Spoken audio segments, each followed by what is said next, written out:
ঘরবাড়ি লুট করে ঘরে আগুন দিয়ে ঘর ছাড়া করেছেন, এখন আবার মামলাও দিচ্ছেন। দেয়ালে পিঠ থেকে গেলে সামলাতে পারবেন তো?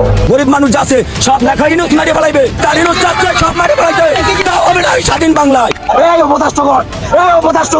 কি সমস্যা তোমাদের? গত 5ই আগস্ট শেখ হাসিনা সরকারের পতনের পর দায়িত্বে আসে অন্তর্বর্তী সরকার ডক্টর মোহাম্মদ ইউনূস। আর অন্তর্বর্তী সরকারের মধ্যে অন্তর্ভুক্ত করা হয় 2 জন ছাত্র সমন্বয়ককে। প্রথমেই নাহিদ ইসলামকে দেওয়া হয় ডাক ও টেলিযোগাযোগ মন্ত্রণালয়, অন্যদিকে আসিফ মাহমুদ পেয়েছেন যুব ও ক্রীড়া মন্ত্রণালয়। তবে শেখ হাসিনার পতনের 2 থেকে 2.5 মাস পর বাংলার মানুষ এটা বুঝতে পারে যে ডক্টর ইউনূস নয়, শেখ হাসিনায় থাকতেই আমরা ভালো ছিলাম।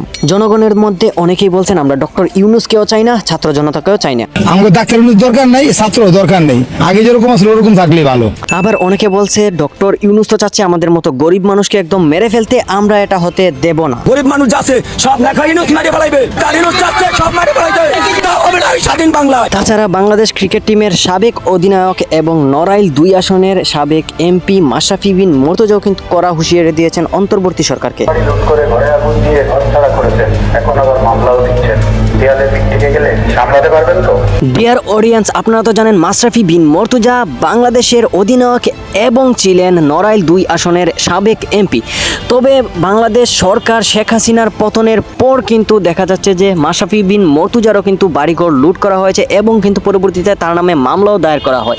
এ বিষয়ে আপনাদের মতামত, আসলে মাশরাফি বিন মুর্তজার সাথে যে এমনটা করা হয়েছে আপনাদের কি মতামত আমাদেরকে কমেন্ট সেকশনে জানাতে ভুলবেন না। আর হ্যাঁ, অবশ্যই আপনারা এটা আমাকে জানাবেন মাশরাফি মুর্তজা কেমন ছিলেন, কমেন্টে ভালো নাকি মন্দ, আর অবশ্যই চ্যানেলটা সাবস্ক্রাইব করতে ভুলবেন না।